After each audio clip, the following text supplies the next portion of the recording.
right now on Chronicle in high definition. He is almost as famous as the people he photographed. Many sought him out to be Karshed, as it were. It's one thing to take a facade, but it's another to probe deeply into their soul. Yousef Karsh was one of the most important portrait photographers of the 20th century. From popes to presidents, artists to scholars, his volume of work is a document of history. Now, in a gift from his widow, Estrelita Karsh, a collection of his photos has a permanent home in Watertown at the recently renovated Armenian Library and Museum of America. Michelle Collegian. The Karsh exhibit was really the catalyst for all of the renovations. We needed to give a facelift to what we had and to showcase our collection in really a much brighter and newer light. This is a niche museum, and so it celebrates the culture of a people, and Yousef was of this culture. In 1925, Karsh fled Armenia for Canada. There, an uncle noticed he had an eye for photography and sent him to Boston to apprentice with noted photographer John Garrow.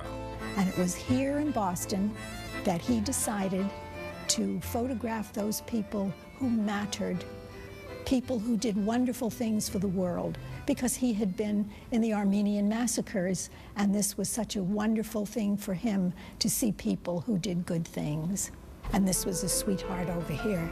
People represented in this exhibition entitled Celebrating Humanity. We chose people who were in the early part of Yousef's evolution as an artist, people who had given to the world and who continued to give.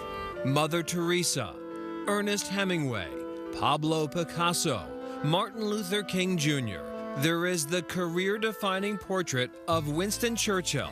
Following a fiery wartime speech in Canada, he was surprised to find a young Karsh poised to take his picture. And Churchill said, "What's this? What's this?"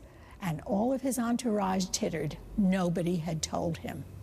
And Yousef sort of stepped forward and he said, "I hope, sir, I can make a portrait worthy of this occasion."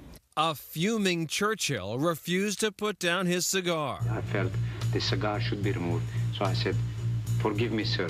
I clicked, and this is the picture, this photograph.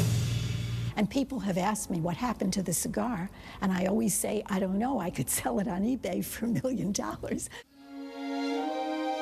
Robert Frost, of course, was photographed in his farm in New Hampshire, and he said to Yousef, he says, don't make a saint of me, you know, even though they like my poetry, I'm a rascal, and I want you to show that.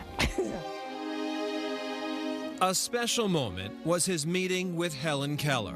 She put her hands on his face and gently drew her fingers over the contours, and he was very moved. He said, "She photographed me with her fingertips."